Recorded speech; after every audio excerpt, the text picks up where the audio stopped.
Bendiciones. Vamos a dar inicio en esta mañana con nuestro video número 30. En este video vamos a hablar de algo que le atañe a usted y me atañe a mí. Quizá usted puede pensar que nuestros pecados son tan grandes, son tan graves, que es imposible que Dios nos lo perdone, porque tenemos cosas que hemos cometido que son muy difíciles, decimos en nuestro pensamiento.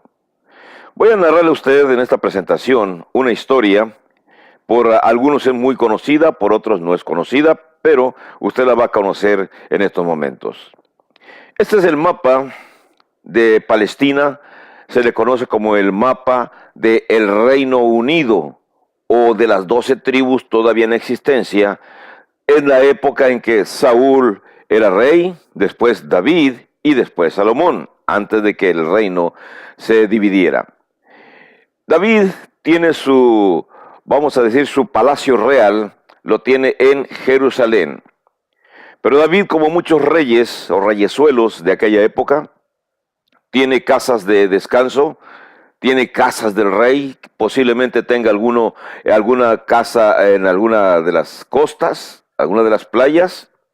Quizá tenga casas en el área montañosa, donde está la montaña esta, el monte Hermón, de donde surgen los nacimientos que alimentan el río Jordán. Quizá tenga alguna casa en la orilla del Mar Muerto, como un lugar de retiro, de descanso, en su vida agitada. Como quiera que sea, la historia de David es algo interesante. Voy a quitar el mapa porque voy a utilizar el pizarrón y necesito espacio para poder ilustrar lo que le voy a mostrar a ustedes el día de hoy. Así que ponemos el mapa en su lugar y tenemos espacio suficiente aquí en el pizarrón. La historia de David se desarrolla prácticamente en los capítulos 11 y 12, lo que voy a narrar, de Segunda de Samuel. Pero yéndose un poco más atrás en el contexto, en el capítulo 10, había sucedido la muerte de un rey viejo, un rey amigo de él, que estaba en el reino cercano de Amón. Al morir ese rey, entonces se llamaba Najas, su hijo Anún tomó su lugar. Su hijo Anún era muy orgulloso, muy jactancioso. David le mandó condolencias por la muerte de su padre y mandó unos mensajeros, mandó unos embajadores. El rey amonita se burló de David, tenía malos consejeros posiblemente, y regresó a aquellos mensajeros en una forma burlesca, les cortó la mitad de la barba, les quitó su ropa y hagan de cuenta que los envió semidesnudos de regreso a Jerusalén, provocando a David para una guerra. David les ordenó a ellos que se quedaran en cierto lugar hasta que les naciera la barba y bueno, que se vistieran adecuadamente, y guardó el momento de su venganza, de su revancha. Entendemos que le pidió a Dios. Posteriormente, los amonitas, entendiendo que habían despertado la ira, el coraje de David, solicitaron ayuda a los sirios en la parte norte del territorio mostrado en el mapa. Habitaban los sirios y eran mercenarios. Les pagó y vinieron para tratar de prepararse para una posible guerra. Capítulo 11 de 2 de Samuel. David se quedó en Jerusalén, pero mandó a sus huestes. Él tenía un general que era el Joab, era el general de su ejército, y le dio instrucciones que fuera y atacara a los amonitas y les hiciera pagar por la afrenta que habían cometido para contra sus mensajeros. Joab fue, pero David no fue a la guerra. David se quedó. Ya tiempo atrás se había decidido que David no saliera a las guerras, en palabras de ellos, de los judíos, para que no se apagara la lámpara de Israel. porque era necesario que él estuviera vivo. Así que David se quedaba en palacio y normalmente cuando una guerra se ganaba, David iba nada más ya casi al final del sitio de una ciudad, nada más para entrar victorioso en ella y conquistarla. Pero en realidad la fuerza, los ataques, la organización, lo había dejado en manos de su leal colaborador Joab. Así que entonces envió a Joab y a su familia, dice el capítulo 11, dice aconteció, capítulo 11, verso 1, aconteció al año siguiente, en el tiempo que salen los reyes a la guerra, que David envió a Joab y con él sus siervos y a todo Israel, y destruyeron a los amonitas y sitiaron a Rabá, pero David se quedó en Jerusalén. El resto de la historia no la voy a leer, pero les voy a decir a ustedes lo que sucedió. En una de esas casas que David tenía, la Biblia nada más va a decir que David tenía su palacio, no sabemos cómo era el palacio, así que vamos a imaginarnos algunas torres. Y en ese palacio, de quizá de 1, de 2, de 3 pisos, no sabemos, David subió, dice la Biblia, subió al terrado. Y se entiende que allá en el terrado se asomó a la ventana. Y al asomarse a la ventana, David, en su terrado, David dice que miró a lo lejos la humilde casa de una persona y entonces miró a una mujer. No sabemos más detalles, pero vamos a explicar aquí qué cosa es lo que miró. Esa mujer que miró dice que la miró bañándose. Cuando la mujer estaba en el baño, David la mira y se enamora de ella. Al enamorarse de ella y usando la fuerza de su poder, le ordenó a sus soldados que vaya y que la traigan a casa. Entonces los soldados simplemente obedecieron y al obedecer trajeron a la mujer. Dice el verso 4, capítulo 11, envió David mensajeros y la tomó y vino a él y él durmió con ella. Luego ella se purificó de su inmundicia y se volvió a su casa. En ese encuentro sexual que David tiene con la mujer aquella, dice el versículo 5, la mujer quedó embarazada y le mandó decir a David. Entonces David, cuando hizo esto, hizo lo que muchos hombres, quiso culpar a otras personas de su pecado, de su adulterio, y entonces mandó a traer al marido de la mujer, el cual se llamaba Urías y era muy amigo de David. Urías estaba sitiando la ciudad de Rabá con los amonitas y le mandó una orden a Joab para que le enviara a Urías Eteo. Así que Urías llega y se entrevista con David. Al entrevistarse con David, él le pidió información, dice el verso 7. Cuando Urías vino a él, David le preguntó por la salud de Joab y por la salud del pueblo y por el estado de la guerra. Y después ya le dijo en el verso 8, dice, vete a tu casa, lava tus pies y descansa con tu mujer. Usted y yo vamos a decir que somos intuitivos. Inmediatamente entendemos la razón por la cual le está diciendo David a Urías que vaya a su casa. Vamos a imaginarnos, este es Urías, ok, y le dice, después de tener la reunión con David, le dice, Urías, vete a tu casa y duerme con tu mujer, descansa. Verso 8. Pero, y le dijo, llévate los presentes que te voy a enviar, y le fue enviado presente, alimentos, comida, bebida, etcétera, hasta su casa. Pero Urías, dice el versículo 9, dice, durmió a la puerta de la casa del rey con todos los siervos de su señor y no descendió a su casa. Dice el versículo 10, e hicieron saber esto a David, diciendo, Urías no ha descendido a su casa. Y dijo David a Urías al siguiente día, ¿no has venido de camino? ¿Por qué pues no descendiste a tu casa? Y Urías respondió, como todo fiel servidor, como todo hombre que respeta a su gobierno y que es respetuoso con sus líderes de gobierno, les dijo, el arca e Israel y Judá están bajo tiendas, y mi señor Joab y los siervos de mi señor en el campo. ¿Y había yo de entrar en mi casa para comer y beber y a dormir con mi mujer? Por vida tuya y por vida de tu alma, que yo no haré tal cosa. David queda sorprendido por la fidelidad y por el respeto hacia la ley judaica que Urías está mostrando. Cuando digo ley judaica es que hay ciertas leyes que se mencionan acerca de los soldados en el libros anteriores, pero no vamos a detallar eso en estos momentos.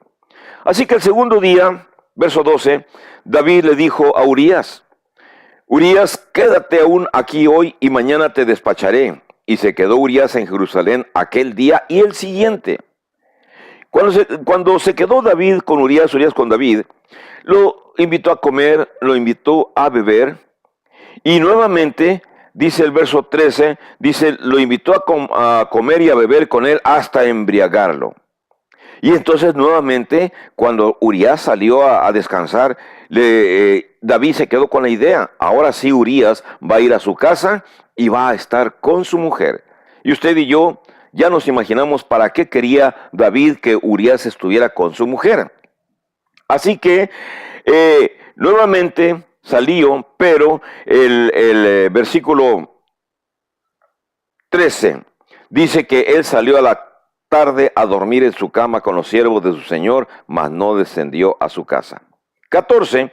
Venida la mañana escribió David a Joab una carta, la cual envió por mano de Urías. Y en la carta decía simple y sencillamente, quiero que pongas a Urías en lo más frente de la batalla. Y cuando vengan los enemigos, dejen a Urías solo. Y ya saben ustedes con cuál intención lo va a hacer Joab. Joab recibe la carta, Urías se va hasta Rabá, le entrega la carta a Joab. Y era un delito muy grande de que un mensajero, como hasta la fecha es delito, abriera la carta sellada por el rey y la pudiera leer, porque si la leía Urías se iba a enterar de las intenciones de David. Pero no, Urías como fiel soldado le llevó la carta a Joab, Joab la abre, la lee y dice, bueno, son órdenes de mi señor, esto va a suceder. Así que entonces, dice el verso 16, Joab sitió la ciudad, puso a Urías en el lugar donde sabía que estaban los hombres más valientes, los enemigos más valientes, y saliendo luego de la ciudad, los de la ciudad pelearon contra Joab, y cayeron algunos del ejército de los siervos de David, y murió también Urías heteo. Cuando esto sucedió, Joab le mandó un mensajero a David, y le dijo, David, te llevo este mensaje. Y entonces el mensajero, verso 19, llegó a Jerusalén, ya traía instrucciones y le contó, él era inocente, el mensajero le contó la historia a David de lo que había sucedido y al final de narrarle lo que había acontecido en esa pequeña batalla, esa guerra, le dijo también, Urías, tu siervo, ha muerto. ¿Cómo? Dice, bueno, le arrojaron desde el muro, dice el versículo 20, le arrojaron desde el muro cosas y entonces fue muerto. Así que el verso 22 dice que el mensajero le contó todo a Joab, le contó todo a David de lo que Joab le había enviado. Y el verso 23 simplemente dice que prevalecieron los hombres que salieron contra los judíos. Y los flecheros tiraron y mataron al siervo Urías en el verso 24. Entonces, siguiendo otra vez la hipocresía de David, verso 25, le dice al mensajero, no te preocupes, regresa con Joab, dile que lamento mucho lo que haya sucedido y no hay problema, pero pues que siga con la guerra y que me notifique. ¿Y qué fue lo que hizo David? Lo que hizo David, dice el versículo 26, es que le mandó avisar a la mujer. La mujer se llama Betsabé. Le mandó avisar a Betsabé que ya era viuda. Así que Betsabé se purifica, Betsabé se hace correr la voz de que debe estar de luto porque su marido ha muerto. Y cuando ya pasó el tiempo de luto, dice el verso 27, dice que entonces David esperó que pasara el luto y mandó traer a la mujer y entonces ella ya llegó a la casa de David y la tuvo como su mujer ya oficialmente y nació el bebé. Todo esto que hizo David, fíjense bien, lo hizo pensando en que él es el máximo gobernante de Jerusalén y que nadie va a tomarle en cuenta sus acciones. así como muchos funcionarios públicos en muchos países realizan actos de corrupción, pensando que el pueblo, que Dios, que nadie les puede tomar en cuenta. Pero siempre Dios está vigilando las acciones de cada gobierno en la actualidad como en aquella época y particularmente de los judíos. Así que al final del verso 27 dice, esto que David había hecho fue desagradable ante los ojos de Dios, ante los ojos de Jehová. Así que Jehová va a organizar el plan, el proyecto para lograr que David cambie su actitud, se arrepienta. Le envió de tierras lejanas, existía un profeta, aquel hombre se llamaba Natán, y ese profeta llamado Natán, que está en lugares lejanos, fue enviado a David. Dios le habla, dice el capítulo 12, verso 1, que Jehová envió a Natán a David. Y cuando viene Natán con David, entendemos que Natán debió haber estado temeroso, porque es costumbre que cuando un rey se molesta contra un trabajador, un funcionario, si él levanta el cetro, él levanta su puño y los guardianes observan eso, los guardianes tienen la instrucción de matar inmediatamente al intruso que se encuentre con el rey.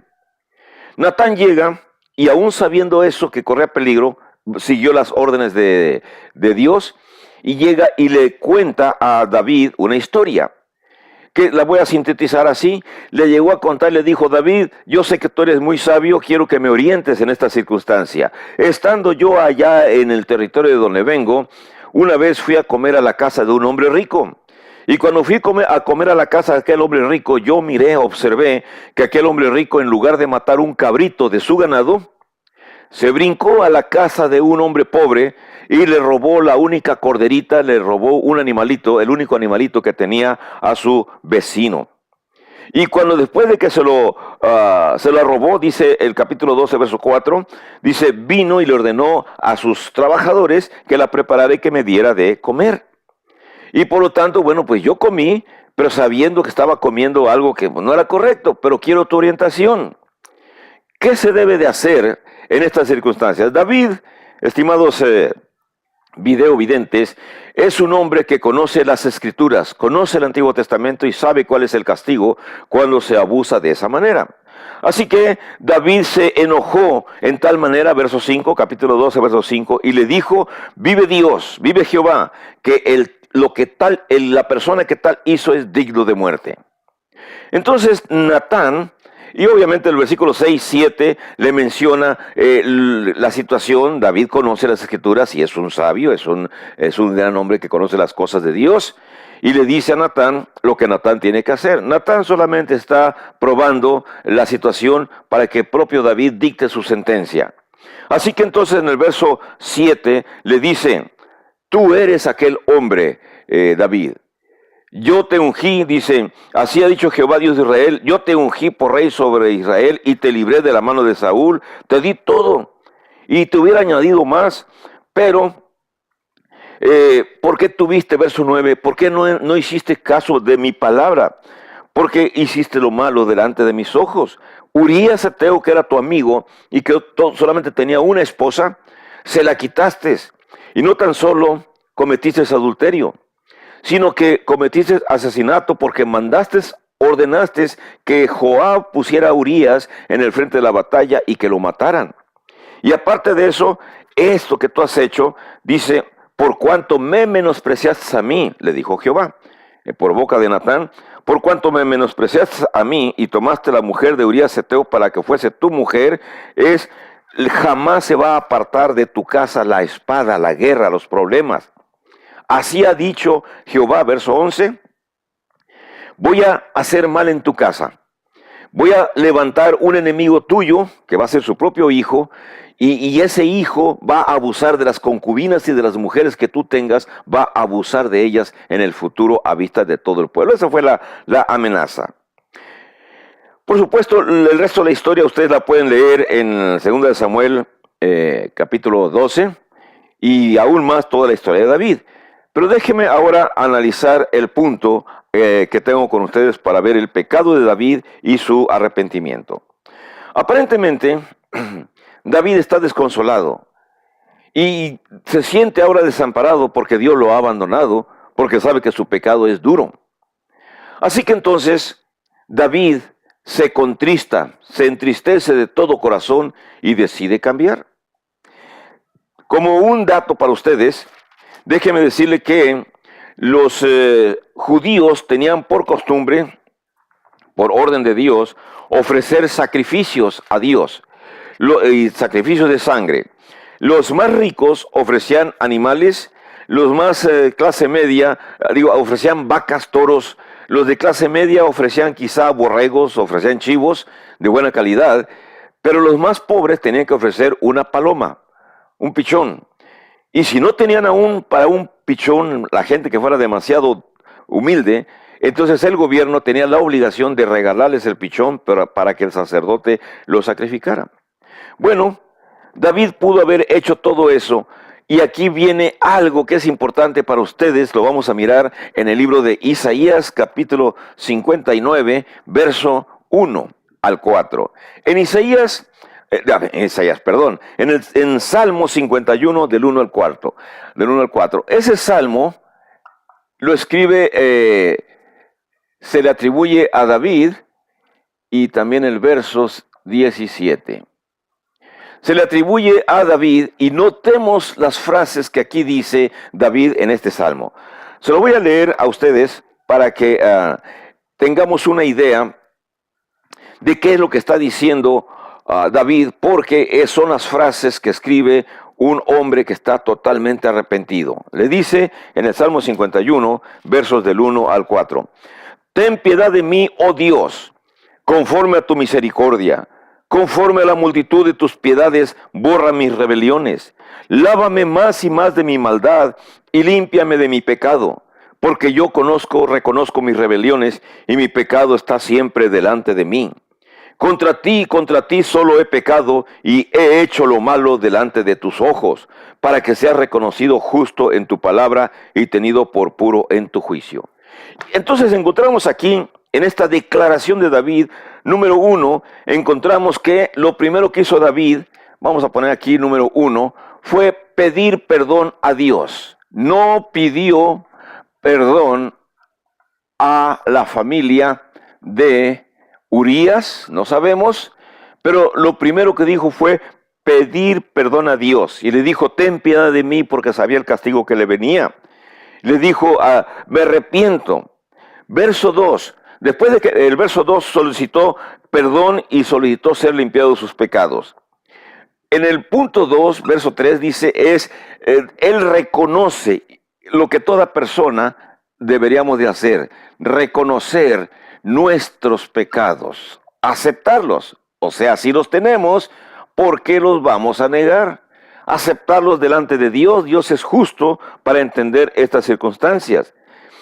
Reconocer que el pecado que se cometa, cualquiera que cometamos, es pecar contra Dios. Pecar contra Dios es cualquier cosa que hacemos, aunque lo hagamos en contra de la humanidad, en realidad es un pecado de contra Dios. Estas tres cosas son importantes. Y ahora déjenme decirles acerca de los sacrificios. David sabía que él podía haber llevado, después de haber cometido su pecado y después de que Natán le llamó la atención, sabía que podía ir al templo y llevar gran cantidad de animales, hacer una gran fiesta, invitar a todo el pueblo y presentarlos en sacrificio a Dios y un gran convivio. Y legalmente, de acuerdo al libro de Levíticos, bueno, sus pecados iban a ser perdonados. Pero Dios sabe que lo que Dios quiere, más que los sacrificios, nada más era una especie de ejemplo. Pero noten ustedes qué es lo que Dios quiere realmente cuando se instauró el sistema sacrificial levítico. En el versículo 17 dice David en qué consiste lo que Dios quiere de él. Dice el versículo 17, desde el 16, porque no quieres sacrificio, que yo lo daría. No quieres holocaustos. Los sacrificios de Dios son el espíritu quebrantado. Corazón contrito y humillado no despreciarás tú, oh Dios. Y esto es lo interesante. Realmente lo que Dios quiere un espíritu quebrantado. ¿Qué es un espíritu quebrantado? Significa una persona arrepentida. Un espíritu quebrantado es alguien que ha razonado que su pecado es tan grave que se arrepiente. Y el autor de los Salmos añade, desde luego, la siguiente frase que dice, corazón contrito, contritos es lo mismo que corazón triste. Corazón contrito y humillado no despreciarás tú, oh Dios. Entonces encontramos aquí esta frase también, corazón contrito,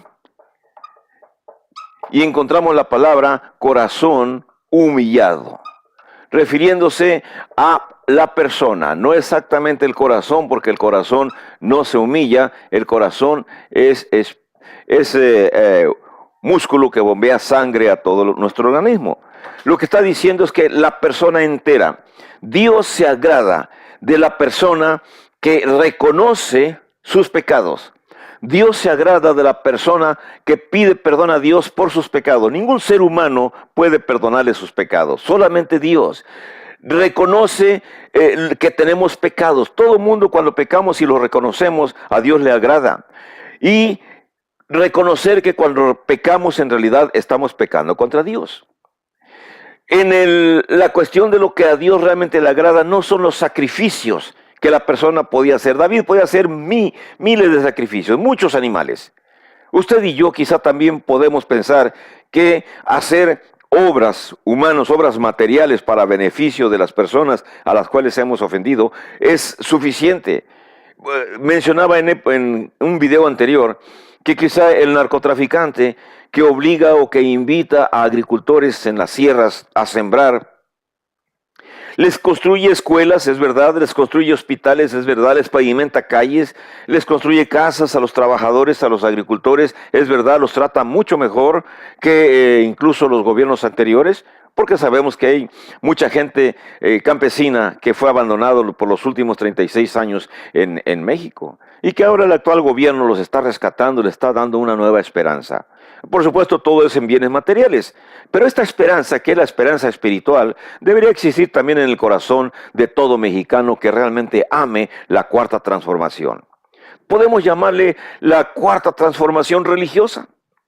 Hablo de México porque soy mexicano, pero en cualquier país latinoamericano, cualquier país del mundo, cuando la persona comienza su cambio en su hogar, entonces su familia es la primera beneficiada. La familia es la célula más importante que conforma la sociedad.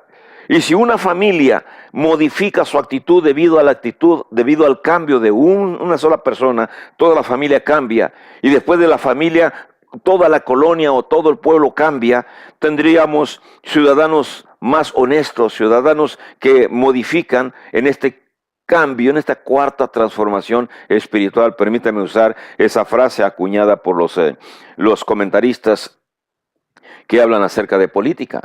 Pero David reconoce y dice, no, yo sé que a Dios no le importan cualquier cosa material que hagan para justificarse delante de Dios por sus pecados. Lo que Dios más ama es lo siguiente, la actitud de la persona.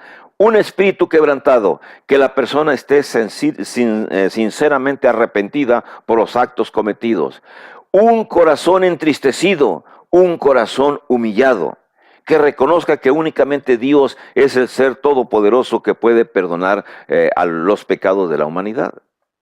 Yo no sé, no sabemos, recuerden que los videos que estoy presentando conllevan el objetivo de que usted modifique su actitud, que todos los que veamos estos videos modifiquemos nuestra actitud, nuestra forma de ser, nuestra vida si es pecaminosa y tratemos de cambiar.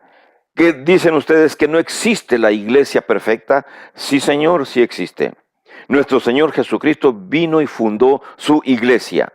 Los que son imperfectos son los que forman parte, porque no todos llegan a entender la obligación que se tiene para con Dios. Voy a seguir explicando en mis siguientes videos los deberes también, no tan solo los derechos, sino los deberes que un miembro, una persona que acepta a Jesucristo y que reconoce que necesita ser limpiado de sus pecados, también va a tener compromisos. Pero lo interesante, lo importante para usted, ¿tiene usted muchos pecados? Bueno, vamos a enumerar sin escribir los pecados de David. Fue adúltero, ¿Fue un mal amigo, traidor al amigo? ¿Fue un asesino? ¿Fue el autor intelectual de la muerte de Urías? ¿Que fue un gobernante adecuado? Sí, fue un gobernante adecuado, pero sus pecados personales son juzgados, así como lo dije, en forma personal. ¿Fue hipócrita? ¿Organizó una boda con su ahora esposa Betsabé? Pero en realidad todo fue mal planeado, fue planeado por él. Satanás intervino. Y aún así, Dios lo perdonó. Y es conocido como un hombre según el corazón de Dios. Bueno, amigos, doy por terminado mi video, mi presentación, y los invito a que veamos el siguiente video. Bendiciones para todos, saludos para todos. Hasta luego.